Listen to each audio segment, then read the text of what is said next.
I want to share a nice story from the students of Shaykh Ibn Baz rahimahullah ta'ala. And this brings us to our fourth point.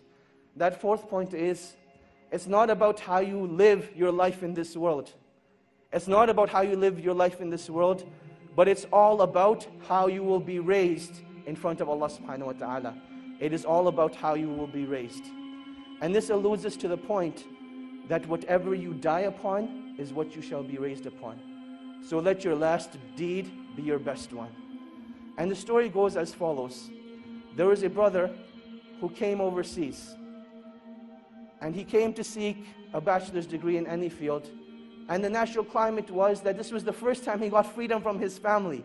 In his society, people are very religious, very practicing. He couldn't have the fun that he wanted to have. So he comes to a place like England. He's in a free mixing university. In a society where no girl looks at you. In fact, there are no girls in your class. Now all of a sudden they're sitting next to you. And you can actually find an excuse to talk to them. Hey, can I borrow a pen? Hey, can I borrow some paper? And conversation becomes very easy.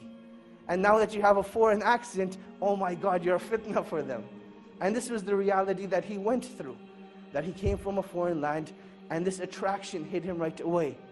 The initial stages were that he'd just go out for lunch, he'd just go out for meetings, and that is how life continued. He never actually committed zina.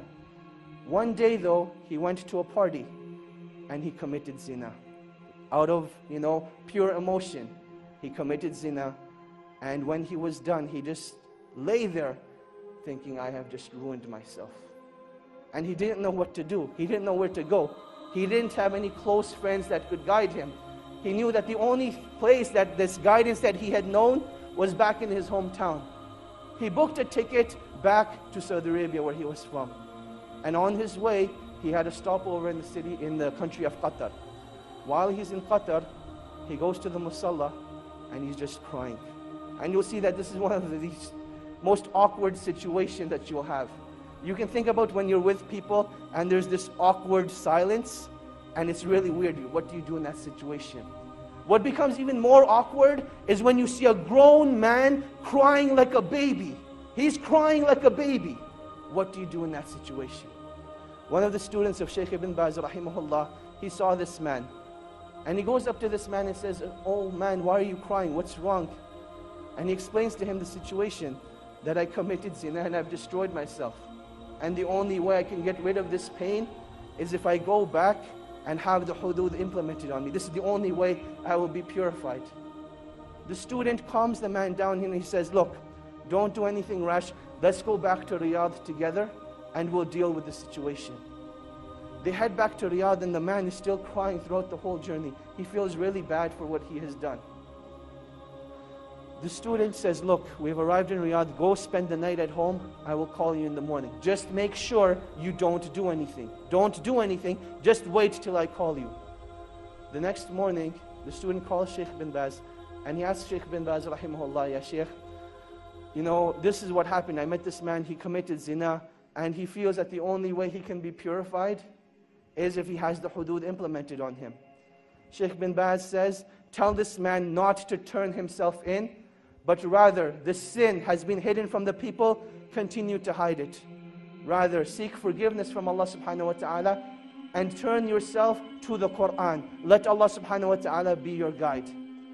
So this is what the Shaykh says to the student. The student calls this man up. Let's give him a name now. His name was Ahmad. He tells Ahmad, look, the Shaykh says, don't turn yourself in. Death is the easy way out. This pain and suffering will not be taken away from that act. And Allah subhanahu wa ta'ala does not want this from you. But rather Allah subhanahu wa ta'ala wants you to rectify your ways, turn back to Allah subhanahu wa ta'ala, and that is when that pain and suffering will be taken away. That is what Ahmad decides to do. A couple of days go by, he starts reading the Quran, he starts praying in the masjid, and he says that I've never missed a single salah in the masjid since that event took place. This continues for about 2 weeks. Now this student, he disappeared from the life of Ahmad. There was no contact between him. And then one day, he notices that he has a missed call from Ahmad. He says, later on, I'll give him a call. Another couple of days go by, and Ahmad's house is calling now. His home number is showing up on the Shaykh's phone 5, 6 times. The student calls the house back and he says, "Assalamu alaikum, how are you guys doing? What's going on?" And they say, "We need to speak to you. Ahmed needs your help." And he says, "Definitely, I'll come over and see you tonight after Isha." He prays Isha, heads over to the house. And he sees that something just isn't right.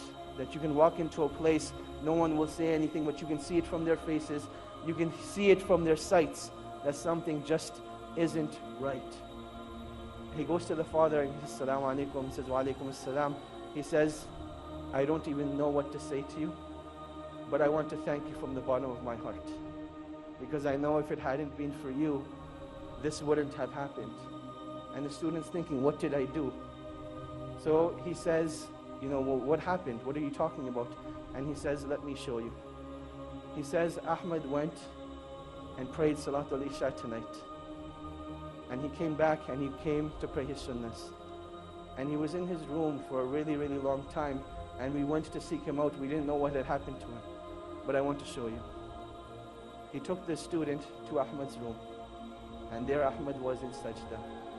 And Allah subhanahu wa ta'ala took his life away at that time. And that is how he passed away.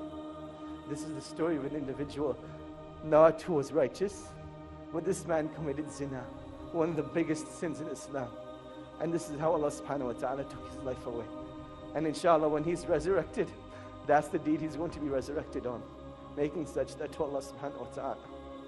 And that is why when it comes to pain and suffering only becomes negative if it creates a barrier between you and Allah subhanahu wa ta'ala. But it becomes positive. Pain becomes positive, a motivation for you when it brings you back to Allah subhanahu wa ta'ala. And this is what every individual who's going through pain and suffering needs to realize. That this point of pain and suffering is not that Allah subhanahu wa ta'ala wants to punish you, but rather this is a calling from Allah subhanahu wa ta'ala. "O my slave, come back to your Lord. O my slave, this is a reminder for you that I want to bring you back to me." And this is one of the wisdoms of trials and tribulations. That while we call each other on the phone, while we text message each other, the calling of Allah subhanahu wa ta'ala comes through trials and tribulations. And you can react one of two ways. Either you can deal with the pain at that moment and decide to get closer to Allah subhanahu wa ta'ala. Or you can decide to just restrict that pain to yourself, not do anything about it, and then you'll see what it does to your deen. And this is the last stage of the cycle of isolation. That once you're isolated, you will see that eventually your deen starts to disappear. The content of your salah, the khushu in your salah, it disappears. Your ability to recite the Quran is no longer there. Your ability to fast during the day, it gets taken away. What did you do differently? What you did differently was you gave yourself into shaitan. And shaitan's promise is that he will lead you astray. He will lead you away from the path of Allah subhanahu wa ta'ala. So in times of trials and tribulation, you need to seek out the believers. You need to seek out the righteous and let them be your guide and help to Allah subhanahu wa ta'ala.